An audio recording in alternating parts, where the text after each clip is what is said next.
Hey guys, my name is Joey Thomas, entrepreneur and small business educator here with 17 Hats.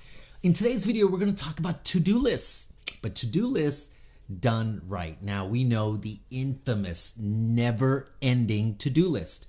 We have all had one of those, and you may be looking at about 100 sticky notes on your computer screen as you watch this video. So I completely understand, and I've been where you are. So the never-ending to-do list, it gets put off day after day. And you know what? It's definitely a confidence killer and an anxiety inducer. And you've been there, right? But it doesn't have to be. So let's work through just a better way to think about your to-do list and make it something we can actually use. Next few videos, I really want to focus on business organization, some productivity. And so I figured, what's the best way to start this little series except by talking about to-do lists? So let's work through this together. All right, let's go. Number one, you're gonna grab a blank sheet of paper. I like to use sheets of paper that doesn't have any lines because I like to draw and make connections and kind of like create a mind map of sorts. But just to be basic, let's grab a sheet of paper and just start jotting down everything you need to get done. Now, we're not prioritizing anything here. It just has to come to your mind and you have to write it down. Now, you could even do this on note cards. So when I've had some serious deadlines, I like to cut note cards in quarters and then use those up on a pin board. That way I can reorganize it as I need to. Let's just say one day I get 3 or 4 of those done, but the next day something else pops up and I need to reorganize. It's easy when it's up on a pin board or using magnets or something like that, right? Okay, so first and foremost, just write it all down. I think just that process of opening your mind up, thinking about everything you need to get done. Now, remember, this is not just for your business though, because most of you who are running a business might be running it from home, and a lot of times your home tasks and your business tasks seem to coincide because of all the stuff that you have to do. That's normal, right? So just put it all down because it's all important. Okay, let's move on to number 2.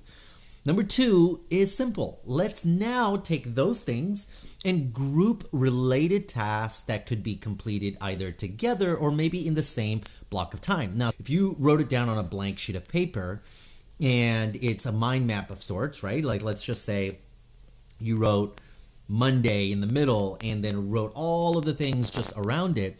You could group them together maybe by color. If you have some matte pencils or markers around or highlighters around, you can just color them all the same, right? Use 4 or 5 colors and that way you can just group them together. Let's say, for example, you're dropping off a shipment that has to go out to a client, but at the same time, while you're out, you can go pick up some supplies. That way you've grouped it together. That helps you get chunks of your to-do list done at once, right? So number 2 was simple. Just now start grouping them together. We haven't prioritized it yet. That's number 3. Number 3, I want you to rank them to priority level. Now, ask yourself, how many of these are past due? If they're past due, rank those higher. Think quality heavy tasks and its value versus quantity heavy tasks. What I mean is some tasks, there's so many little things that you have to do, and sometimes if there's a lot of things you have to do, we tend to prioritize those higher. But maybe those tasks don't have as much impact as some of the others. So just remember to rank them with quality first before quantity. And I know this from personal experience that having a lot to do doesn't always mean it carries more importance. Or ask yourself, is it time sensitive? Does it impact client retention or happiness? Now, those are very important, right? That's the lifeblood of your business.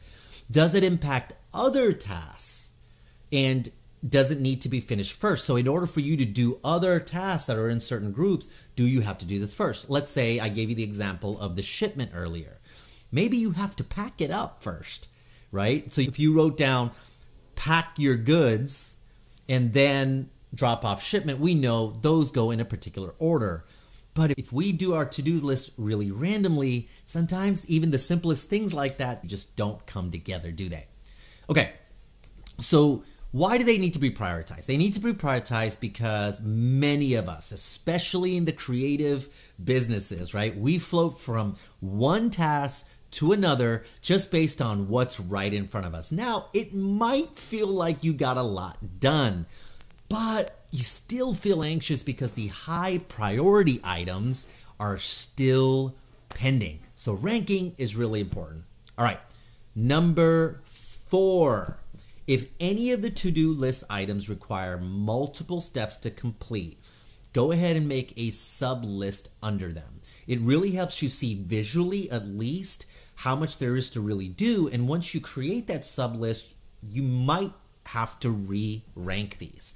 So I know this sounds a little bit more, I don't want to use the word complicated, but laborious than just writing a bunch of stuff down on a whiteboard.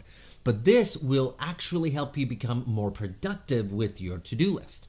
All right, last but not least, number 5, okay? This is easy, and we all love to do this. Mark off each item as you finish it. Oh, there's no better feeling in the world than marking off a to-do list. Now, with the holidays and everything coming up and gifts to buy and all these things to do, I mean, doesn't it just feel good just to mark it off, especially if it's gifts and holiday preparations? I mean, it feels fantastic. There's nothing better than that. So now, in addition to paper lists, at least on the business side of things, I use 17 Hats, as you guys all know, and you can create some tasks within certain parts of a client's workflow in 17 Hats. I really enjoy that. That's a great complement to my to-do list. For example, if I get a lead and I can set up a reminder task to call my client right after I get a questionnaire back. So I usually send out a questionnaire. You guys have heard me say that many times.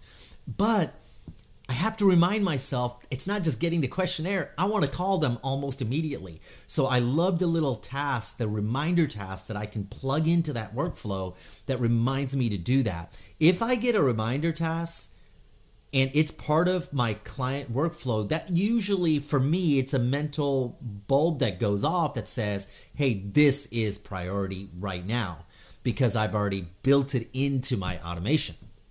Now, this way, even if I forget, something on my paper list, I have my wonderful CRM reminding me of a critical step that I should not forget with my clients. So guys, let's start getting organized. And in to-do lists, we all have them, but many of us are frustrated by them. So hopefully with a little organization and a little thought, we can knock these things out, especially as we're getting closer to the holidays. And I hope it's going to help you as much as it's helped me. So it doesn't matter, whiteboard, note card, blank sheet of paper. Let's just start doing it and start crossing them off, guys. So till next time, if you have not liked or subscribed to this channel, please do so right now. Like this video, and I'll be back with more videos just like this. Talk to you guys again soon.